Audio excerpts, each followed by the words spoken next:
Programa Simples Assim. Apoio Unimed. Cuidar de você. Este é o plano.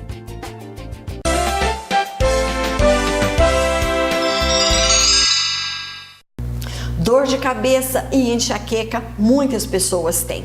E a gente já falou sobre esse assunto no Simples Assim, mas é sempre recorrente. E muitas vezes nós ficamos em dúvidas sobre estes problemas de saúde. Perguntar para um especialista é sempre a melhor atitude. Por isso a gente está aqui de novo conversando com a doutora Eliana Milhado, que é neurologista, especialista em tratamento de dor de cabeça e tem agora o seu segundo livro publicado sobre o assunto. Doutora Eliana, muito obrigada por receber o Simples Assim. Eu que agradeço por recebê-los, é sempre uma honra participar aqui. Bom, a gente já falou uma vez sobre a dor de cabeça da mulher, né? Já falou sobre enxaqueca e dor de cabeça, mas esse novo livro, ele tem um modo mais prático de explicar o problema. Quando eu terminei o primeiro livro, eu já tinha ideia de escrever o segundo livro, pensando no público em geral.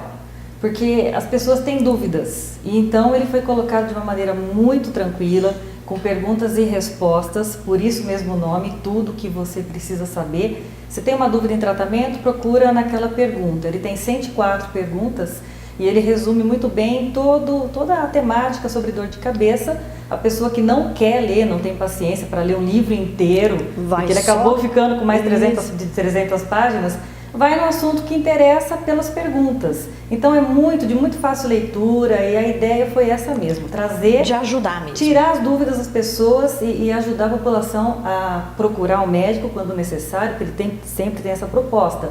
Nunca vai se automedicar, nunca vá fazer as coisas por si, mas tirar as dúvidas para saber o que procurar, quando procurar. Porque às vezes parece ser uma coisa simples, uma simples dor de cabeça, mas ela pode esconder algo mais complexo. Também tem essa parte, quer dizer, quando a dor de cabeça preocupa. Não? Quando a dor de cabeça preocupa é quando tem alguns sinais, sintomas secundários, como acompanhada de hipertensão arterial, acompanhada talvez de rinorreia, de nariz escorrendo, que aí pode ser a sinusite, ou quando ela parece que estourou a cabeça, que pode ser os sangramentos, ou mesmo as meningites, quando acompanhados de febre. Esses sinais e sintomas também estão colocados ali como sinais de alerta para quando se deve procurar ir diretamente pronto atendimento em dor de cabeça. Porque dor de cabeça é uma coisa tão comum das pessoas comentarem, não é? Nossa, mas acordei com dor de cabeça ou no final do dia estou com dor de cabeça. O que é considerado comum de dor de cabeça, doutora Eliana? Então, nós temos assim mais ou menos 200 tipos de dor de cabeça. Uau!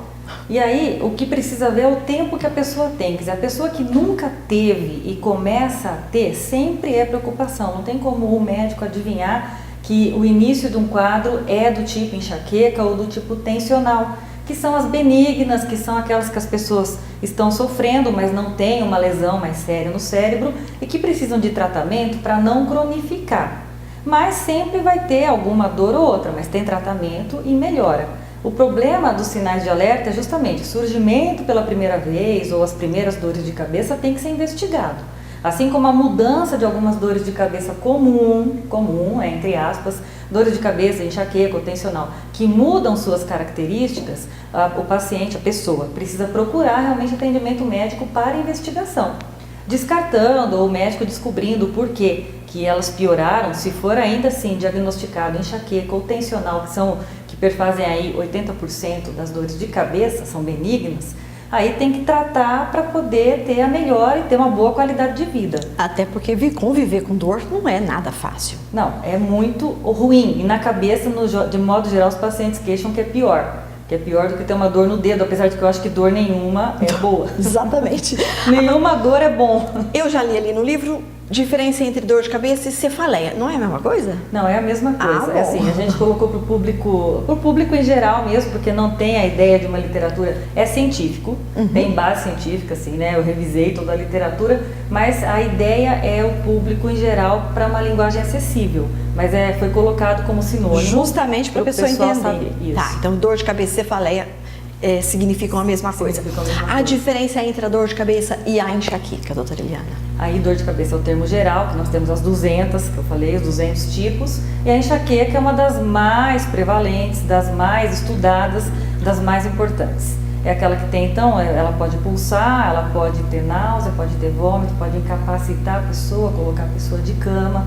A mulher, então, que tem o período menstrual pode ter a piora nesse período. O homem que se estressa vai ter desencadeamento de dores de cabeça, a mulher também, mas só para falar que tem realmente os dois públicos, só que, novamente, enxaqueca 3 vezes mais prevalente nas mulheres do que nos homens. Mas ainda assim nós temos alguns homens que sofrem bem de dor de cabeça também da enxaqueca, que é um tipo mais comum, mais estudado. Tem cura, enxaqueca? Não tem cura, mas tem tratamento, tem melhora de qualidade de vida e tem melhora com a melhora dos hábitos de vida. Porque alguns hábitos de vida viciado, como não realizar atividade física, estresse em excesso. Alguém pode me perguntar como que a gente controla o estresse, mas tem que aprender a lidar com o estresse. Ou procurar situações que possam mitigar esse estresse, aliviar esse aliviar o estresse. Ele vai existir, né? O dia a dia é assim. Mas tem que melhorar esse modo como a gente reage ao estresse. Atividade física, dormir bem à noite, porque as pessoas estão cada vez dormindo menos. Isso. E alimentação de horários. Nós escutamos dietas malucas aí. Eu acho que nós temos que tentar seguir uma linha tradicional, sem colocar o bedelho aí nessas dietas, mas umas dietas com jejum muito prolongado realmente não são boas para quem tem enxaqueca. Falou em dieta, me lembrei, tem algum alimento desencadeante da dor de cabeça ou da enxaqueca? Ou cada organismo reage de uma maneira? Cada organismo reage de uma maneira. É muito comum em literatura a gente ver assim, algumas entrevistas, inclusive, colocar esses alimentos como uma coisa importante. Tem que lembrar que a enxaqueca tem fundo genético, então a base dela é uma biologia predisposta a isso. Alimentos podem ser desencadeantes em alguns pacientes. Muitos, às vezes, não vai ter. Alguém vai ter dor de cabeça desencadeada pelo chocolate, outras pessoas não vão ter. Então, o paciente vai trazer essa informação. Não tem como eu passar uma lista única, exclusiva, tipo aqui. Olha, tem uma lista de alimentos que você não pode usar. Isso não existe. Então, para um paciente são determinadas coisas e para outro são outras coisas.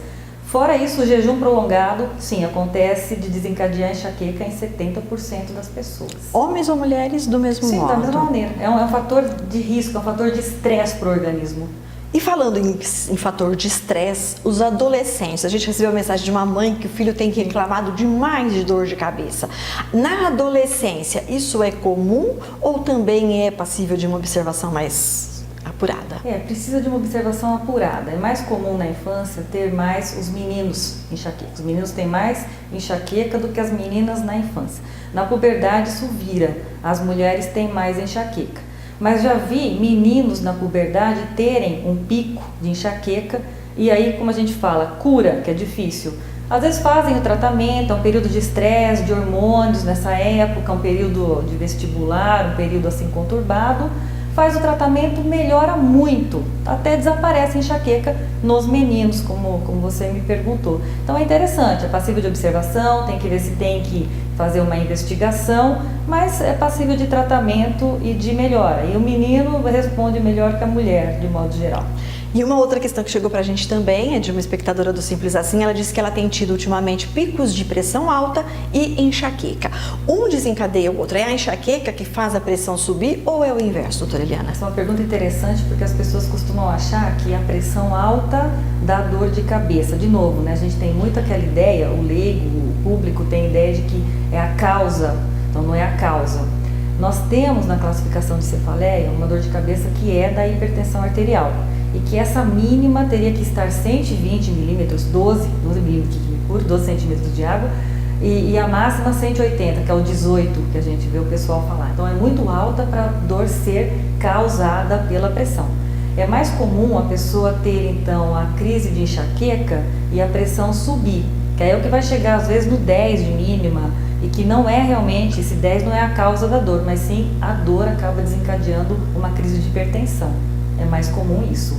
Pode também desencadear crise de hipotensão, depende de cada organismo. Tem pessoas que vão ficar com a pressão muito baixa durante uma crise de enxaqueca e tem pessoas que a pressão vai subir. Ok, bom, nós temos, obviamente, 104 perguntas aqui no livro da doutora Eliana e tem gente que vai ter muitas outras mais, mas elas poderão ser respondidas também através do livro que está disponível nas livrarias, doutora Eliana. Sim, eles estão ainda na livraria online, principalmente no site da Ateneu, mas já está chegando em outras livrarias. Livrarias de faculdade também estão chegando o livro físico. Tá bem. Muitíssimo obrigada, doutora Eliana. Eu que agradeço. Programa Simples Assim. Apoio Unimed. Cuidar de você.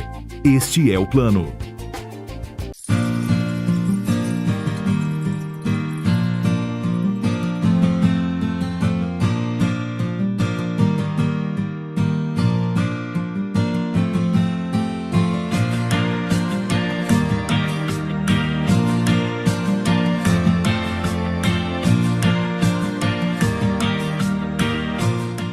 tal deixar a sua imaginação virar uma linda realidade? Aqui na Arte Companhia você pode. Toda a linha de tintas da Acrylex para efeitos especiais, entre elas craquelê, relevo, PVA, tintas para telas e tudo mais que você desejar criar. Acrylex, uma tinta para cada ideia. Ah, e tem também os materiais auxiliares, como verniz, base e betumes, além de acessórios como tesouras e pincéis. A Arte Companhia é a maior revenda da Acrylex na região e por isso tem muito mais variedade e os melhores preços. Acrylex e Arte Companhia. Aqui a criatividade nunca acaba.